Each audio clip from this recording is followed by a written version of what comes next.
victoria al pueblo por la derrota de la oligarquía.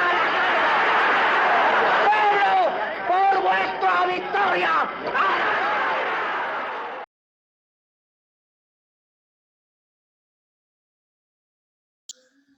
Bueno amigos, nuevamente estamos en mi canal de YouTube. Muy buenas tardes para todos. Un saludo muy especial para todas las personas que hoy nos ven. Yo les recuerdo que yo soy Jenner Úsuga, activista político y líder social exiliado en París, Francia. Bueno, hoy en esta ocasión estamos con Juan Carlos Posada. Juan Carlos Posada es una persona a la que yo conocí en redes sociales, en Twitter, y creo que la mayoría lo hemos conocido a través de Twitter.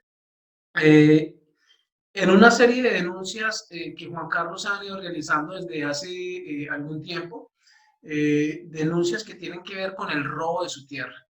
Pero bueno, primeramente, Juan Carlos, buenas tardes y bienvenido a mi programa. Buenas tardes, Jenner. Muy agradecido, como siempre, por darnos una voz a las personas que no la tenemos y que no tenemos la posibilidad de que nos conozcan a través de otros medios. Bueno, a Juan Carlos y a todas las personas yo les digo que este canal de YouTube pues, precisamente fue creado con esa posibilidad de ofrecerle voz a los que no tienen voz, con la posibilidad de poder contar al pueblo colombiano cientos de cosas que pasan a diario, cientos de cosas que ocurren y que no nos damos cuenta simplemente porque los medios tradicionales pues se acostumbraron a pasar solamente las noticias que le conviene al gobierno, y mientras que el pueblo se mantiene en la indignidad total y completa, víctima del abuso total, porque hoy estamos ante un Estado que abusa plenamente del pueblo y que es aliado de un grupo de personas pertenecientes al narcotráfico, al paramilitarismo y demás, que también abusan del pueblo bajo la permisión del Estado. Entonces, Juan Carlos, le abrimos este espacio acá en mi canal para que usted pueda lanzar acá públicamente su denuncia, como ya lo hemos hecho también en otras oportunidades, y para que las personas conozcan su caso, conozcan su tema, para que a nivel internacional, porque yo le cuento, Juan Carlos, que también nos están viendo desde diferentes países, tenemos muchos seguidores a nivel internacional, en Europa, en Estados Unidos, en Canadá, en Sudamérica también, en Argentina. Entonces, que todas estas personas pues, puedan conocer su caso y que a través de su caso Bueno, sigamos alimentando ese despertar que tanto el pueblo necesita. Juan Carlos, entonces, adelante, le ofrezco este espacio para que pueda contarnos cuál es su historia. bueno, muchas gracias, Jenner, nuevamente. Y pues muy merecidos los éxitos que tengan en ese canal. Bueno, mi historia es la siguiente. Yo soy un colombiano común y corriente, venido de una familia campesina, que gracias al trabajo y esfuerzo de mis papás y de mis abuelos pude acceder a la educación superior. Gracias a eso, pues yo logré reunir unos ahorros, además con el trabajo de toda mi vida, y logré pues que una tierra que era de la familia, que se iba a vender, pues finalmente quedara nuevamente en manos mías para trabajar, y de allí pues sacar el sustento diario. Y siempre he querido y soy campesino y quiero al campo colombiano, me duele el campo colombiano más que todo, sobre todo por todo lo que nos ocurre aquí en el campo. En el 2014 yo estaba en la finca que era mía. Esta finca queda cerca a Cimitarra, Santander. Allí llegaron 14 hombres armados al mando de la señora Beatriz Eugenia Rentería, que es la hija de un narco que asesinaron hace una semana, de Beto Rentería. Sí. Y me dijo que esa tierra yo la tenía que entregar y que la tenía que ceder a ellos, a las buenas o a las malas. Yo al principio pues les dije que yo no tenía por qué entregar algo que yo había trabajado y que yo, pues que era mío, que si querían de pronto se las vendía, pero que yo no estaba interesado en eso. Pues allí me retuvieron durante 35 días, me golpearon todos los días, me hicieron jugar a la ruleta rusa con un revólver que tenía un casquillo descargado. Me lesionaron los pies, la espalda, la cabeza. Yo quedé con un golpe en la cabeza bastante fuerte. que me he venido recuperando gracias a Dios, pero tuve el 78.3% de incapacidad médica después de esto. Después de esto me hicieron firmar unas escrituras, primero unos poderes. Aquí fue un abogado de Cali, Julio Mauricio Rivera, me hizo firmar unos poderes. Ellos le vendieron una servidumbre pues, a Parex, que es una compañía de petróleo canadiense en esta zona del Magdalena Medio. Existe petróleo y yacimientos y es donde quieren comenzar los pilotos del fracking. Entonces, bueno, allí me hicieron primero firmar una escritura a nombre de Agropecuaria Hierbabuena, una sociedad que era representada legalmente por el señor Luis Alfonso Castaño Rodríguez. Sin querer que esto se vuelva político, el señor en ese momento era candidato a la Cámara por el Partido Centro Democrático. De hecho, una de las fotos que yo publico en mi Twitter, que es Redentor 2126, él está acompañado por Oscar Iván Zuluaga cuando estaban haciendo campaña a la presidencia. Juan Carlos, pero él era candidato a la Cámara de Representantes, ¿por qué departamento? Por Risaralda, por el departamento de Risaralda. Este señor es de Marsella, Risaralda. Sí. Bueno, después de que yo firmé esa escritura, estas personas decidieron que no, que debía partir la finca en dos. Me citaron otra vez a una notaría en Medellín, a la notaría 20 en Medellín. Yo alcancé a llamar a la notaria donde le avisé que por favor me estaba firmando a la fuerza las escrituras de una tierra que no era posible. Me dijo que en 5 minutos me llamaba. A los 5 minutos me llamó el jefe de sicarios de Beto Rentería, que trabaja también con los autodefensas, los paramilitares. Yo creo que eso no es autodefensa, es paramilitarismo. Me dijo que si yo volvía a llamar o hacía una llamada de ese estilo, me iba a picar a mi hijo mayor, que en este momento tiene 10 años, en ese momento tenía 6.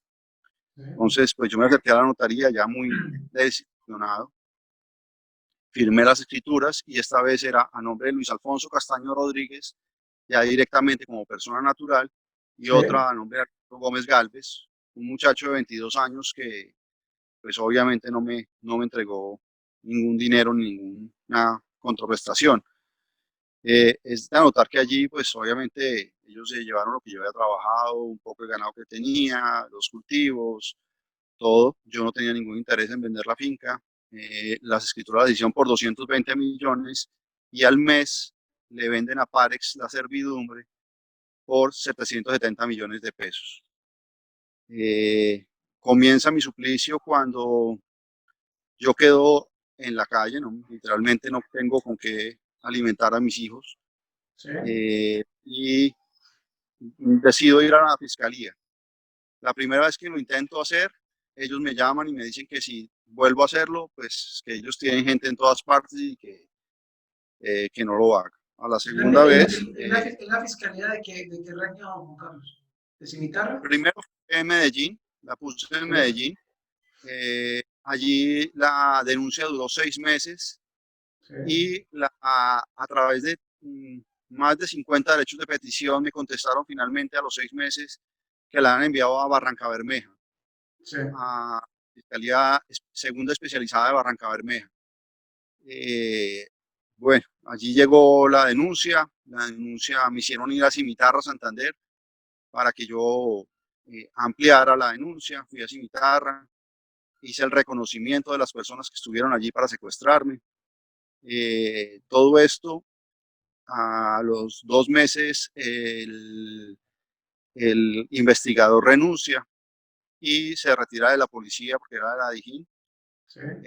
Las pruebas que estaban allí recopiladas se pierden. También, saliendo de mi trabajo en Medellín, un día me abordan 2 personas y me dicen que ellos tienen ya copia de la denuncia, que supuestamente era confidencial, y que si yo sigo denunciando, pues que tengo 2 opciones, que me retracte o que me matan a mí y a mi familia. Yo pongo esto en conocimiento de la Fiscalía, de la Dirección Nacional de Protección, de la Procuraduría, de la Defensoría del Pueblo. Ellos lo que ponen es una alerta en la policía de Medellín, que es una vez a la semana hacen una ronda Sí. por donde yo vivo. Allí me hacen el primer atentado, dos atentados, uno en un semáforo, me ponen un revólver, me dicen que se me está acabando el tiempo, que me dan 8 días más. Luego me van a buscar a mi casa, hombres armados. Cuando llega la policía, ellos se desaparecen. Y decido moverme de Medellín por estas amenazas que ya son demasiado, ¿sí? La UNP determina que yo no tengo ningún riesgo, y la fiscalía no hace ninguna actuación. Eh, Luego llega el señor Rentería, llega a Colombia, se acrecentan todas las amenazas, me ubican donde me localizaron nuevamente, me hacen otro atentado, esta vez en Bogotá, en la 145, me apuntan con una pistola, me van a disparar. En ese momento, milagrosamente aparece un policía, alcanzo a gritar y el tipo no alcanza a disparar y se va en el carro que iba. También van a Cali, pues en Cali vive uno de mis hijos pequeños, el menor, van a buscarlo, piden fotografías mías recientes, cuando yo pregunto que quiénes son, y esto está consignado en la fiscalía, en la policía, que nunca me ha dado respuesta, es personal de inteligencia de la Policía Nacional, que va a buscar una fotografía reciente mía, que por favor les den la ubicación exacta mía, porque pues obviamente yo, por el peligro que pueden ocasionar mi presencia, no estoy con mi familia. Y allí pues la inteligencia de la policía van, una moto pues no uniformada, sino una moto que las placas corresponden a la policía, van a preguntar, a buscar por mí, hacen ronda, y buscando una fotografía y mi ubicación exacta. Después yo llamo a la fiscalía, pongo nuevamente la denuncia, revisan, no pasa absolutamente nada, me otorgan un chaleco antibalas y un botón de pánico. Sí. Ante la última amenaza me dan un hombre de protección, pero pues obviamente yo no tengo ningún medio de transporte aparte del público. Tampoco estoy pidiendo que me den una camioneta blindada, ni mucho menos, pero a todas luces el mismo hombre de protección me dice que las circunstancias propias mías no dan para andar en la calle. Claro. Yo me comunico con el Centro Democrático también. Ellos dicen que van a hacer una investigación interna, nunca pasa nada. La fiscalía lleva 3 años en indagación. Yo fui a medicina legal, ellos corroboraron la tortura Sí. y las secuelas de la tortura. Y pues allí yo tengo también, pues él lo sabe, pero quisiera comentarles, yo soy también un líder social, tengo una comunidad que hago parte en las montañas de Caldas, y ante la pandemia todo esto, esta comunidad estaba totalmente abandonada por el gobierno, y pues decido venirme a esconder mejor dicho, a estarme donde pertenezco. Eh, Mm, Estoy a la espera, restitución de tierras, lleva 4 años con la tierra sin tampoco hacer absolutamente nada, siempre son evasivas, que tienen mucho trabajo, que la pandemia, que una cosa, que la otra. La fiscalía no ha hecho los interrogatorios, tiene todas las pruebas, y pues no pasa absolutamente nada. Claro. Juan Carlos, Entonces, es una impotencia total. yo le quiero hacer una pregunta. ¿Cuál piensa usted que fue el propósito con el que ustedes le quitaron esa tierra? Yo estuve mirando toda la documentación, expedientes de la fiscalía y demás, porque a las personas que nos ven, pues yo quiero decirles que esto es una denuncia seria, esto no estamos en este canal diciendo algo por decirlo, no. Yo antes no de esta entrevista, sino de otra, en otro proyecto que tuvimos en YouTube, y que la hicimos, pero ahora en la entrevista de hoy, pues yo tuve acceso a toda la documentación que corrobora lo que Juan Carlos está diciendo.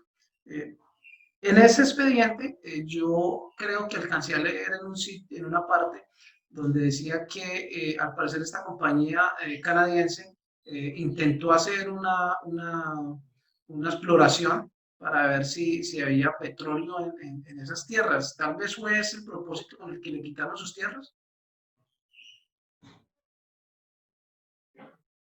Y yo veo dos propósitos claros, Henry, y son los siguientes. Primero, las personas que conocen la zona de Cimitarra, Landuri y Santander es un corredor estratégico para el tema de droga. Sí, Eh, el segundo que yo veo es que el tema petrolero, el tema del fracking que viene ahora, eso valoriza y valorizó mucho esa zona.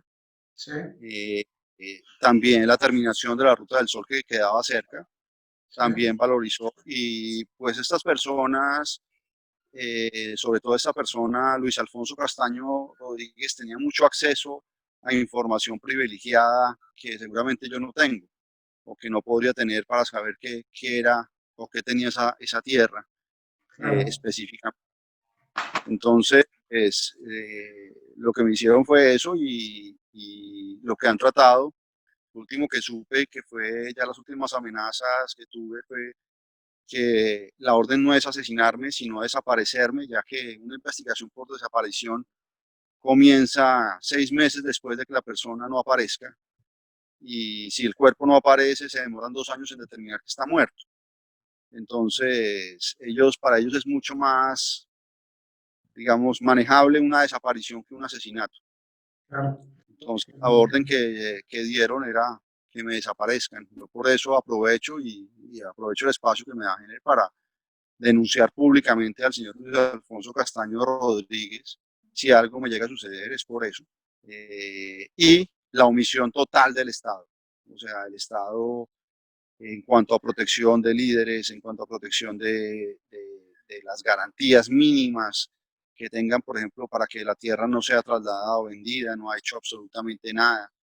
Una indagación, yo no soy abogado, pero una indagación que lleva más de casi 3 años y casi 6 meses, lleva más de 3 años en indagación y no avanza, pues deja mucho que desear de nuestro sistema judicial. Pero, Juan Carlos, ¿esas tierras hoy están en manos de quién? ¿Siguen en manos de las mismas personas? Siguen en manos de Luis Alfonso Castaño Rodríguez y de Alejandro Gómez Galvez y de Parex. Hay una parte que está en nombre de Parex y ahora supe por intermedio de mis vecinos y de varios que las pusieron a la venta debido a la presión que hemos hecho por redes sociales. Claro. Eh, Juan Carlos, ¿cuántas hectáreas estamos hablando? 2.000 hectáreas, señor. 2.000 hectáreas de tierra. ¿Esas 2.000 hectáreas estaban todas cultivadas, estaban todas para la ganadería o había una parte Una cultivada y cosa otra que yo parte quiero en aclarar monte? a la gente, porque la gente piensa cuando yo digo que 2.000 hectáreas que yo era un hombre extremadamente rico. No, era una tierra que era por explorar. Tenía más o menos 300 disponibles que había limpiado, organizado y que eran explotadas. De resto, yo tenía personas que me ayudaban dentro de la comunidad, que digamos hacíamos una asociación para la siembra de plátano, yuca, y el resto era, digamos, tierra por hacer, ¿sí? Sí, Eran tierras por claro. hacer que habían estado dedicadas en algunos casos a cultivos pues, propios de la región, pero que estaban totalmente abandonadas que no eran, digamos, tierras muy, muy valiosas, que uno diga, no, es que eso es súper valioso, no. Ahora me imagino que sí, porque ya con, con la Ruta del Sol, con todas las cosas que han hecho, pues ya me imagino que es una tierra valiosa, pero a mí más que el dinero como tal, lo que me quitaron a mí fue la tranquilidad y la forma de trabajar y de vivir. Yo no pedía nada más. Claro, Yo claro, no Juan pido Carlos. ni cosas que no, pueda- pues, no pido cosas extravagantes ni nada. Yo lo único que tenía era mi forma de vida y mi tranquilidad y la de mi familia la acabaron. Y ¿Y eran, además, pues, eran denunciando tierras, a una que eran tierras que usted mismo trabajaba? ¿Usted vivía ahí en la finca? exactamente. Yo vivía y trabajaba la tierra, yo personalmente. Eh, pues por eso es que duele más las cosas, porque no es algo que ni que me han regalado, ni que yo haya conseguido de una manera no adecuada o lo que sea. toda mi vida he trabajado desde muy pequeño y yo viví allí y era, como le digo, es una forma, lo que me arrebataron más que dinero o tierra, mi forma de vida. Yo no sé vivir. Claro. Bueno, de todas maneras, yo creo que este es un fenómeno que se ha presentado a lo largo y ancho del país desde hace muchos años, desde que el paramilitarismo apareció en la escena, en el Estado. Hay ese fenómeno creciente de desplazamiento de campesinos, de usurpación de la tierra, de robo de la tierra. Y este es simplemente uno de esos miles, de esos tal vez millones de casos. Hoy hablábamos en una entrevista a un profesor universitario de la Colombia Humana que hay una sola familia, que es la familia Ochoa Vázquez, que son dueños de más de 1 millón de hectáreas de tierra en Colombia.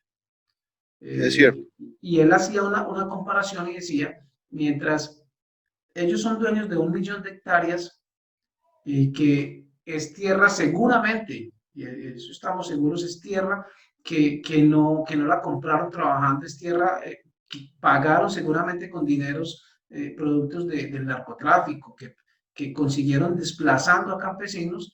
Pues hoy los campesinos que se desplazaron viven en las grandes ciudades bajo un puente, lo decía el compañero José, tal vez bajo una alcantarilla en muchos casos, en una indignidad total. Entonces, este es uno de esos casos. Cuando hablamos de 2.000 hectáreas, pues usted tiene razón en eso, la gente pensará, no, 2.000 hectáreas, un hombre riquísimo, ¿no?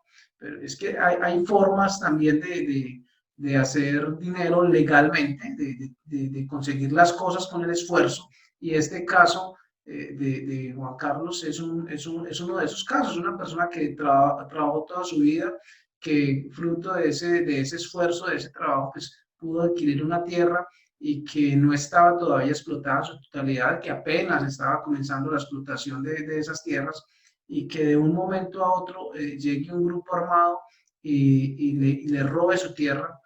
Yo creo que es algo muy doloroso y como él mismo lo dice, sobre todo porque era él quien vivía allí en la tierra, era él quien trabajaba la tierra. Y más doloroso aún, eso sí, ahí estamos completamente de acuerdo, es más doloroso aún, eh, la indignidad en que el Estado lo somete a usted, como ha sometido a cientos, miles de campesinos, al no poner el servicio, los servicios judiciales del Estado en favor de ustedes para que las investigaciones se den y para que se pueda aplicar en justicia, que en este caso es lo que se pide. ¿Qué le pide usted hoy al Estado? ¿Qué le pide a la Fiscalía? ¿Qué le pide a los investigadores? digo una frase que no quiero que sea de cajón, pero yo me haría por satisfecho, no porque fuera con que el Estado garantizara que yo fuera el último que sufriera esto, yo quedaría satisfecho. Pero no es así. Como le digo, yo sigo en el campo, me regresé al campo porque es mi hábitat natural, Claro. sigo luchando en el campo colombiano porque tengamos los campesinos una vida digna eh, y no tenemos justicia, no tenemos educación, no tenemos vías, no tenemos ayudas. Las ayudas que dice el gobierno son mentiras. A nosotros no nos llega nada de eso. Eh, entonces, yo pido realmente es que esto no sea un país de privilegios, sino de derechos. Es que la justicia se volvió un privilegio más no un derecho. Y estas personas, como este señor Luis Alfonso Castaño Rodríguez, que un mismo miembro, que no le he contado, un mismo miembro del Centro Democrático me escribió a mi Twitter, que creo que yo le mandé el pantallazo a usted, diciéndome que tuviera mucho cuidado con ese señor, porque él estaba involucrado en el asesinato de su hermano en Risaralda, en Pereira.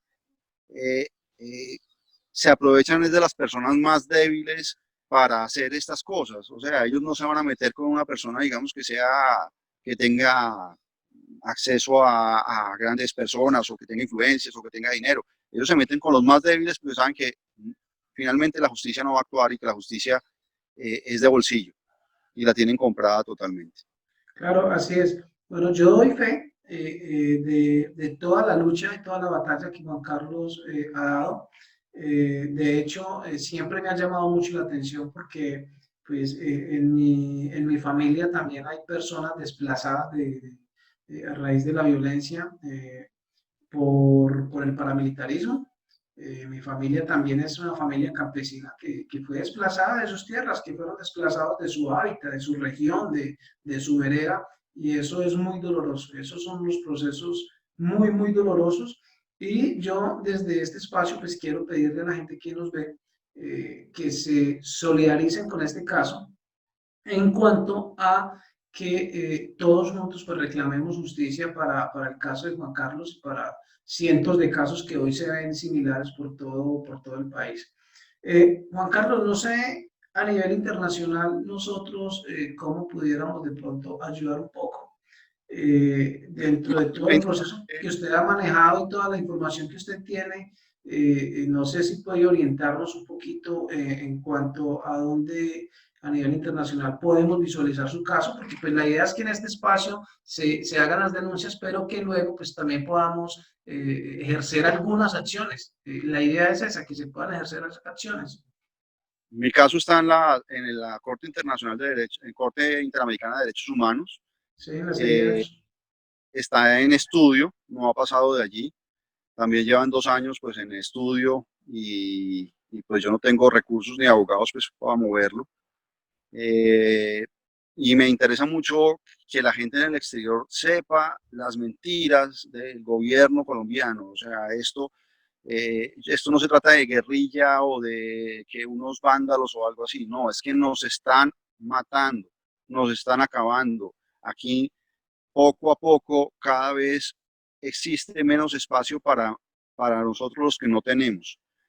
Y el país, tenemos que tener un país donde podamos caber todos. Entonces, la parte internacional sepan que en Colombia cuando hablan de narcotráfico, que están acabando, el problema no es el narcotráfico, el problema es una gente que está en el poder y lo tiene totalmente dominado de tal forma que a los demás no tenemos ningún derecho. Claro. Juan Carlos, una pregunta. Después de que usted es despojado de sus tierras, despojado de sus pertenencias, de que usted queda sin un solo peso encima para poder sobrevivir, y que ha pasado ya algún tiempo, casi 4 años, ¿de qué vive hoy Juan Carlos?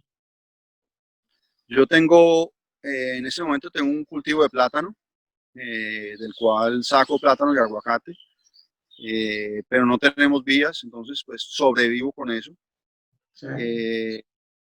Y bueno, tengo algunos familiares que me ayudan sobre todo con la educación de mis hijos, que no tengo cómo pagarla. Y el resto es, como le digo, sobreviviendo. En Colombia no vivimos, sino que sobrevivimos. Claro, Juan Carlos. Cuando empezamos esta grabación, usted me contaba detrás de cámaras que en la región donde hoy se encuentra, pues está aportando también a la labor social, que se ha vinculado a esa comunidad, que es presidente de Junta de Acción Comunal, que está vinculado también con la educación de los niños de esa región. Cuéntenos un poquito esto porque es importante que la gente sepa quién es Juan Carlos, ese lado positivo desde donde aporta también, mucho o poco, pero desde donde aporta a la parte buena que requiere Colombia. Bueno, yo soy, sí, gracias, yo soy presidente de la Junta de Acción Comunal de una vereda aquí en las montañas de Caldas, entre Caldas y Antioquia, en una zona, pues Sí, no quiero decir específicamente, pero Carlos. es una vereda pequeña donde realmente parece que fuéramos un mundo aparte. Aquí no llega el Estado, las vías nos tocan a nosotros mismos con mulas ayudar a construirlas, los niños no tienen educación, la educación que tenemos para los niños la hacen por vía de internet y Gener ha sido víctima de la señal del internet, se demora uno más o menos 1 o 2 días para poder lograr salir a un sitio donde pueda tener una comunicación Claro. y pues tener celular o recargas de celular que tengan datos. Yo he puesto varios derechos de petición, me han contestado que van a tratar de poner internet en esta zona de Caldas. Tenemos una problemática de minería ilegal bastante compleja y no es la represión lo que se necesita, sino que no hay salidas sociales no hay trabajo, y entiendo a la gente, no estoy compartiendo su forma de hacer y acabando los recursos naturales, pero también entiendan que si una persona ve a sus hijos aguantando hambre y el único trabajo que le aporta algo para ganarse 100.000 pesos en una semana es la minería ilegal, les pregunto, ¿ustedes no lo harían? No estoy justificando el delito, ni mucho menos haciendo una alusión a él, pero lo que quiero decir es que no existen otras opciones que las personas, digamos, yo lo digo porque yo tengo un sembrado de plátano, se me perdió la mitad de la cosecha porque no había en qué sacarlo literalmente. Claro, Tocó dárselo a los marranos y al ganado porque no había con qué. Un aguacate que yo he visto en Medellín, en Bogotá vale 5.000 pesos, aquí vale 500 pesos y no lo pagan a más. ¿Por qué? Porque la forma de sacarlo es imposible o demasiado compleja. claro, Entonces, y cuando avisan que había ayudas para los campesinos, pues eso no es cierto tampoco. Uno va a un banco, he acompañado a varios compañeros de la zona que no tuvieron la posibilidad de educarse al banco agrario a pedir las ayudas y piden más documentos o sea, le prestan a uno un paraguas cuando no está lloviendo. Piden declaración de renta a un campesino que en su vida ha logrado hacer la primaria. Piden declaración de renta, extractos bancarios. Hombre, somos personas que no han estado bancarizadas, que necesitan una ayuda, que lo único que tienen es una parcela y necesitan 2, 3 millones de pesos para poder hacer una cosecha.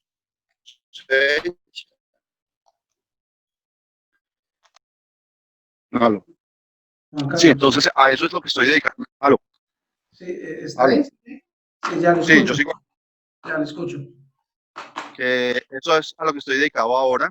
Estoy ayudando a la comunidad, a los niños, pues les hemos formado unos aulas de clase para dictarles ciertas clases de lectura y de matemáticas en lo que podemos, pero no tenemos apoyo del Estado y entonces eso se vuelve un caldo de cultivo para grupos ilegales, para narcotráfico, para cosas que no son. Claro que sí, claro que sí. Bueno, de todas maneras, esta es la historia de Juan Carlos, un hombre a quien, ya él lo dijo, quienes le robaron su tierra, pero que aún así pues sigue luchando en ese país desde el campo primero, para que poder recuperar su tierra o al menos poder recuperar su tranquilidad.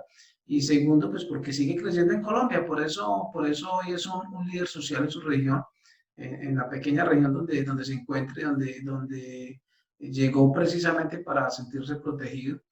Eh, a nivel internacional, no sé en qué manera podamos ejercer presión, pero yo creo que sí podemos, Juan Carlos, comprometernos a hacer unas averiguaciones y en el momento en que encontremos una salida para presionar o para dar a conocer su historia a nivel internacional, cuente con este espacio que de acá lo vamos a hacer. Vamos a tratar, o yo me comprometo a tratar de encontrar un espacio acá en Francia para que puedan contar su historia. Yo creo que eso es muy importante. Y yo sé que la Corte Penal Internacional está llevando unos casos por usurpación de la tierra, por desplazamiento forzoso, que es prácticamente también lo que le ocurrió a usted. Nosotros vamos a comenzar a programar una segunda ida a la Corte Penal Internacional para reclamar una intervención en Colombia y unos pronunciamientos sobre todo lo que está ocurriendo en Colombia. Y yo creo que fuera bueno a ese momento tratar en lo máximo de conseguir su dossier completo y buscar la posibilidad de que la Corte Penal Internacional lo reciba porque esto es un Muy desplazamiento interesante. forzoso. Y tal vez la Corte Penal no lo resuelva, pero la Corte Penal Internacional sí podría pronunciar a Colombia para que su caso pueda ser acelerado, digámoslo así.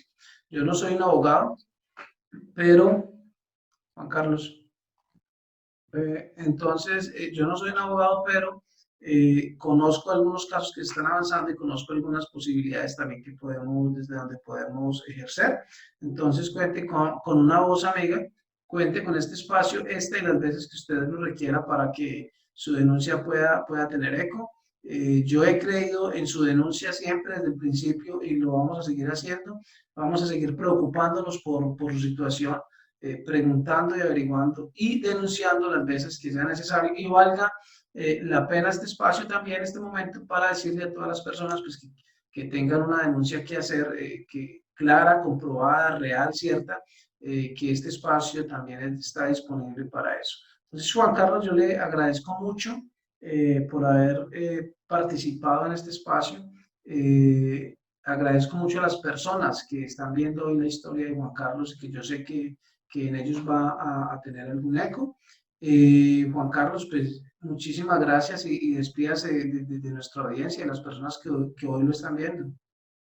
Muchas gracias a todos, gracias por oírme, por abrirme el corazón, también a las personas que me critican y que dicen cosas que no son, pues simplemente los invito a ponerse en mis zapatos y recuerden que una justicia tardía de por sí ya es una injusticia. Entonces, agradezco mucho a Jenner el espacio y lo que está haciendo por el país desde allá. Y desde que exista una gota de esperanza, seguiremos luchando por mejorar esto. Bueno amigos, esta era la historia de Juan Carlos Posada. Muchísimas gracias por habernos visto. Si les gustó la entrevista, pues denle el manito arriba, suscríbanse al canal para que podamos seguir creciendo.